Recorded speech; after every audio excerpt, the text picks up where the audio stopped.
Good morning friends. पिछले lecture में हमने डिस्कस किया था कॉलम के कुछ बेसिक फीचर्स। अब आज हम पिछले लेक्चर से आगे कंटिन्यू करते हैं। तो पिछले लेक्चर के एंड में हमने 4 एंड कंडीशंस देखी थी, ठीक है, कि जब कॉलम के दोनों एंड फिक्स हो, एक एंड फिक्स हो और एक एंड हिंज हो, एक एंड फिक्स हो और दूसरा एंड फ्री हो, और तीसरे में क्या हो जाएगा, एक एंड फ्री हो, एक एंड फिक्स हो और एक एंड हिंज हो, ठीक है। तो इन कंडीशन के अकॉर्डिंग जो इफेक्टिव लेंथ होती है कॉलम की वो चेंज हो जाती है। जब एक एंड फिक्स होता है और दूसरा फ्री होता है तो उसमें इफेक्टिव लेंथ कितनी हो जाती है, उसकी जो एक्चुअल लेंथ है उसका 2 टाइम्स, मतलब L effective equal to 2L, ठीक है। नाउ अगर अगली कंडीशन देखें कि जिसमें दोनों एंड क्या होते हैं, हिंज सपोर्ट होते हैं, तो उसमें जो इफेक्टिव लेंथ हो जाएगी कितनी हो जाएगी, L equal to L. Third condition है one fix end and one pin end. तो यहाँ पे ये एंड तो क्या हो गया, ये फिक्स हो गया, और इसमें क्या हो गया, ये हिंज हो गया। तो यहाँ पे इफेक्टिव लेंथ कितनी हो जाएगी, L/√2, मतलब कि 0.7L। चौथी कंडीशन बोथ एंड फिक्स, जिसमें क्या हो जाएगा, दोनों एंड क्या होते हैं इसमें, ये भी फिक्स है और ये भी फिक्स है, तो इसमें जो एंड इफेक्टिव लेंथ होगी कितनी हो जाएगी, 0.5L, ठीक है। तो आई होप कि आपको यहाँ तक समझ में आता है। अब आगे कंटिन्यू करते हैं। तो यहाँ से जो कॉलम का जो हम देखते हैं कि जो मैक्सिमम क्रिटिकल लोड कितना ले सकता है, कि जो कॉलम लॉन्ग कॉलम है या सिलेंडर कॉलम तो बकलिंग की तरफ फेल होगा, तो मैक्सिमम कितना लोड ले सकता है, तो वो जो लोड लेता है उसको क्या बोलते हैं, क्रिटिकल लोड, बकलिंग लोड या क्रिपलिंग लोड। तो इसकी वैल्यू हो जाती है PE, ठीक है। PE से मतलब P तो यहाँ पे लोड हो गया और E क्या हो गया, आइलर, क्योंकि इसका जो फॉर्मूला दिया था लॉन्ग कॉलम या सिलेंडर कॉलम का उसको आइलर ने ही डिफाइन किया था। तो PE मतलब कि बकलिंग लोड, क्रिटिकल लोड या क्रिपलिंग लोड, इसकी वैल्यू कितनी हुई थी, π² का स्क्वायर, ठीक है। तो पाई की वैल्यू कांस्टेंट है, ई क्या है, जो भी यहाँ पे मटेरियल यूज कर रहे हैं कॉलम के लिए उसका यंग्स मॉडुलस ऑफ इलास्टिसिटी। आई क्या हो जाएगा कि जो भी कॉलम का क्रॉस सेक्शन है उसका मिनिमम मोमेंट ऑफ इनर्शिया, और एल क्या है यहाँ पे, जो कॉलम की इफेक्टिव लेंथ है। और इफेक्टिव लेंथ कितनी पे डिपेंड करती है, कि कॉलम की जो एंड कंडीशन कैसी, फिक्स कंडीशन है, हिंज कंडीशन है, दोनों एंड फिक्स है, एक एंड फिक्स है, एक एंड फ्री है, या दोनों एंड हिंज है, इन पे डिपेंड करता है, ठीक है। तो यहाँ पे उसकी एल इफेक्टिव चेंज हो जाएगी।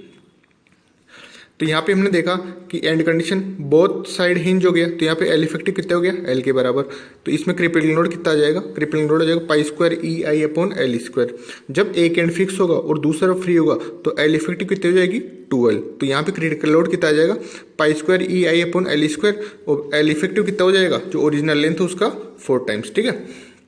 4 टाइम्स मतलब कि 2 टाइम्स हो जाएगा, और 2L का square 4L²।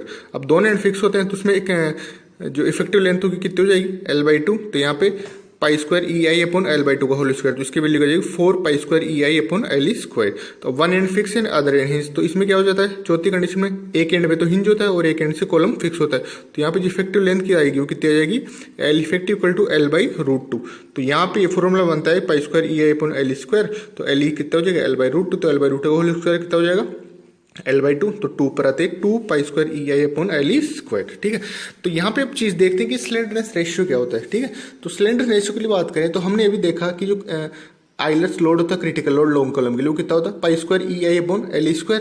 We note that buckling of the column will take place at axis of least resistance, therefore substituting. तो यहाँ पे क्या हो जाए, बकलिंग होगी वो जो लीस्ट रेजिस्टेंट है कॉलम का, जिस एक्सिस के अबाउट वहां से बकलिंग होगी उसमें, तो वहां पे उसका मोमेंट ऑफ इनर्शिया क्या ले सकते हैं भाई, जैसे ये फॉर्मूला है π²EI/L²। तो π²E और आई क्या हो जाएगा, मिनिमम मोमेंट ऑफ इनर्शिया।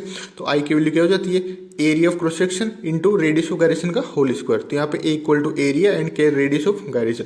तो वैल्यू जो पुट करेंगे इस फॉर्मूले के अंदर, तो यहाँ पे वैल्यू पुट करने में क्या हो जाएगा, PE इक्वल टू π²E, और आई की जगह क्या आ जाएगा, आई की जगह आ जाएगा AK², ठीक है। तो यहाँ पे AK² पुट करते हैं π²E AK²/LE का होल स्क्वायर। तो फाइनल बन जाता है π²EA/LE डिवाइड बाई K का होल स्क्वायर। अब यहाँ पे जो इफेक्टिव लेंथ और रेडियस ऑफ गायरेशन का जो रेशियो है, इसी को क्या बोलते हैं, अपन स्लेंडरनेस रेशियो बोलते हैं, ठीक है।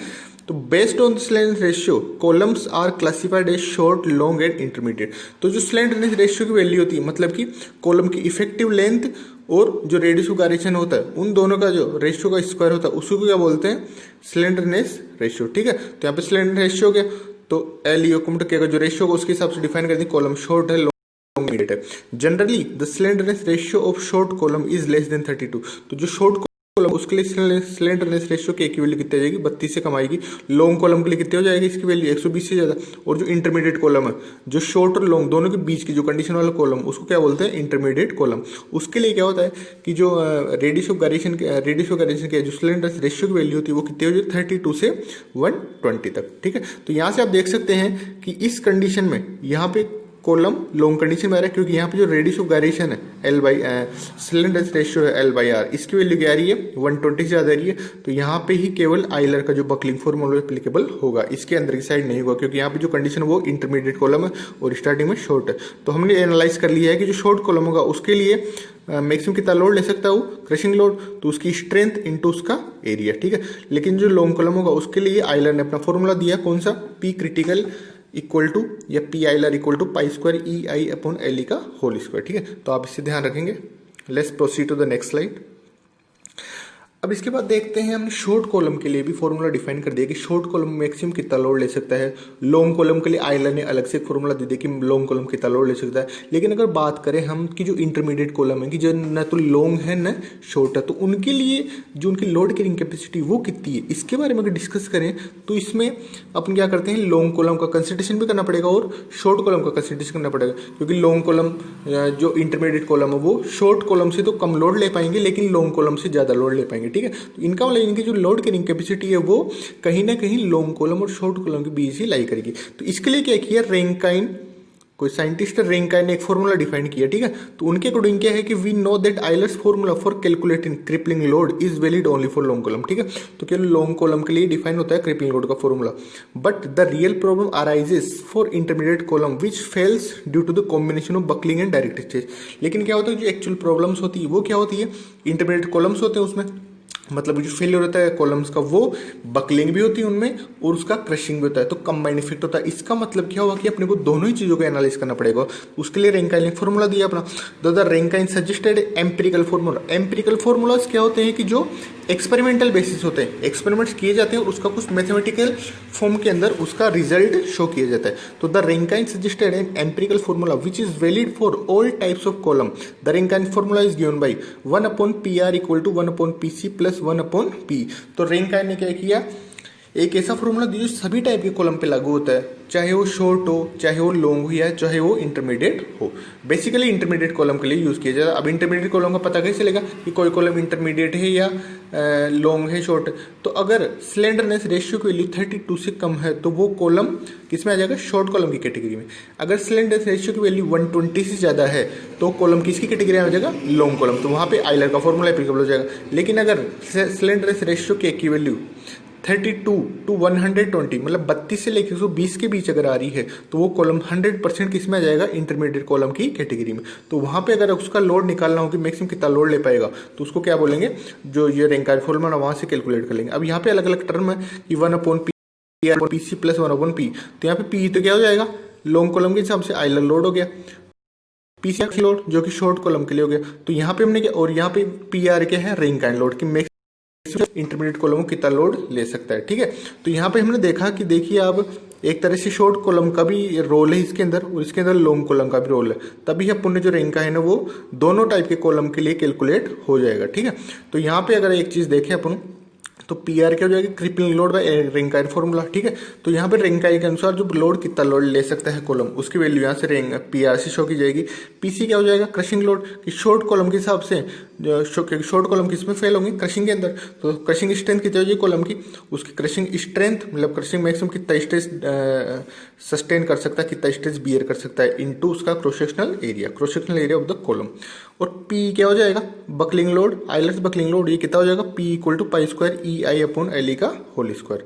तो यहाँ पे अगर हम देखें कि जो रैंकाइन फॉर्मूला वो शॉर्ट कॉलम के लिए कैसे एप्लीकेबल होगा, तो यहाँ पे हम देख सकते हैं the effective length will be small and hence the value of P pi square EI/L² will be very large. तो यहाँ पे अगर हम देखें कि जो P होगा वो क्या होता है, पाई स्क्वायर EI/L²। तो यहाँ पे जो लॉन्ग कॉलम होगा उसके लॉन्ग कॉलम के लिए LE, जो स्लेंडरनेस रेशियो क्या होता है वो 120 से ज़्यादा होता है। तो 120 से ज़्यादा होगा तो ये P की वैल्यू, क्योंकि L² की वैल्यू बहुत ज़्यादा हो जाएगी, तो अब L² की वैल्यू बहुत ज़्यादा हो जाएगी तो पाई स्क्वायर EI/L² की वैल्यू बहुत कम हो जाएगी, तो इसकी वैल्यू बहुत कम हो जाएगी। ठीक है, इसकी वैल्यू कम हो जाएगी तो 1 पी है उसको अपन क्या कर सकते हैं, नेग्लेक्ट कर सकते हैं, ठीक है। तो the effective length will be small and hence the value of P will be very large, ठीक है।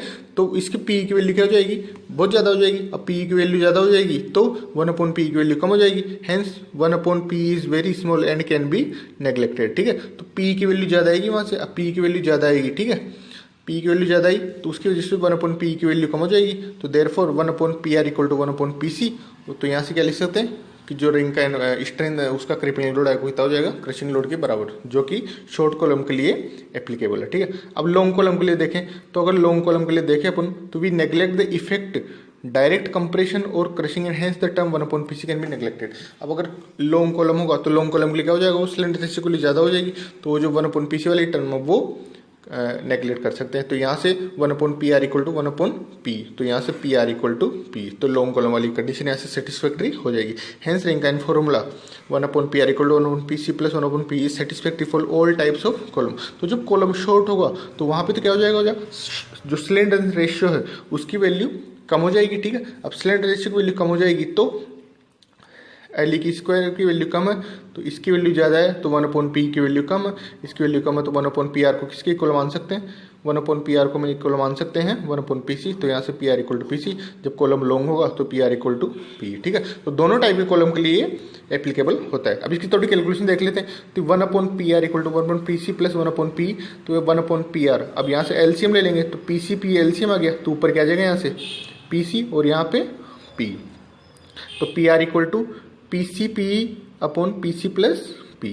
तो यहाँ से क्या कर सकते हैं, p को कॉमन ले लेंगे। अब p को कॉमन लेंगे तो क्या हो जाएगा, pc into p divide by 1 plus pc/p। तो p से p क्या हो जाएगा, कैंसिल हो जाएगा, ठीक है। p से p कैंसिल हो जाएगा तो क्या बचा। अब इसके बाद अगर देखते हैं कि pc क्या हो जाती है, क्रशिंग स्ट्रेंथ। तो क्रशिंग स्ट्रेंथ किस पे डिपेंड कर रही है, क्रॉस सेक्शनल एरिया और उसकी क्रशिंग स्ट्रेंथ पे। तो pc की इक्वल क्या रख देंगे, सिग्मा c इंटू ए, और p क्या हो जाएगा, आइलर्स बकलिंग लोड, तो पाई स्क्वायर EI/LE स्क्वायर, ठीक है। तो यहाँ से इन चीज़ों को सब्सटीट्यूट करेंगे तो जो फाइनल फॉर्मूला आएगा उसमें क्या रख देंगे, pr इक्वल टू सिग्मा, यहाँ पे pc की वैल्यू क्या आ जाएगी, pc की जगह आ जाएगा, pc की जगह आ जाएगा sigma c into A divide by 1 plus sigma C A upon pi square EI/L square. तो इसको जब सोल्व कर, अब आई की वैल्यू क्या हो जाएगी, मोमेंट ऑफ इनर्शिया की ए इंटू के स्क्वायर, ए तो क्या हो गया क्रॉस सेक्शनल और के हो गया उसका रेडियस ऑफ गायरेशन का होल स्क्वायर, ठीक है। तो रेडियस ऑफ गायरेशन, तो यहाँ से इसको फाइनली जो सोल्व करेंगे तो क्या आ जाएगा, pr equal to sigma C A upon 1 plus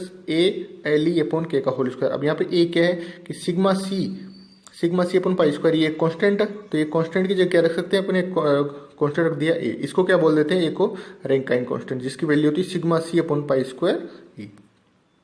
तो यहाँ पे पी आर की वैल्यू फाइनल क्या जाएगी, P R equal to sigma C A upon 1 plus ALE/K का होल स्क्वायर। अब यहाँ पे LE/K क्या हो जाएगा, स्लेंडर रेशियो लेमड़ा, ठीक है। तो यहाँ पे लेमड़ा की वैल्यू पुट कर देंगे और ये क्या जाएगा ए। तो फाइनली क्या जाएगा, P R equal to sigma C A upon 1 plus A lambda square, जहाँ पे ए क्या हो गया है, रैंकाइन कांस्टेंट, जिसकी वैल्यू क्या है सिग्मा सी अपन पाई स्क्वायर ई, ठीक है। पाई स्क्वायर ये इस साइड लिखा है यहाँ पे, बाकी जो बचा है, एंड लेमड़ा क्या हो जाएगा, स्लेंडर रेशियो, जिसकी वैल्यू क्या होती है, effective length of the column divide by radius of gyration, ठीक है। तो अब कंक्लूजन देखें तो ये जो मैथमेटिकल पार्ट था वो तो कंप्लीट हो चुका है। तो अगर कॉलम के चैप्टर का फाइनल कंक्लूजन देखें तो कॉलम इन स्ट्रट, तो structural members subjected to compression and which are relatively long compare to their lateral dimension are called column और स्ट्रट।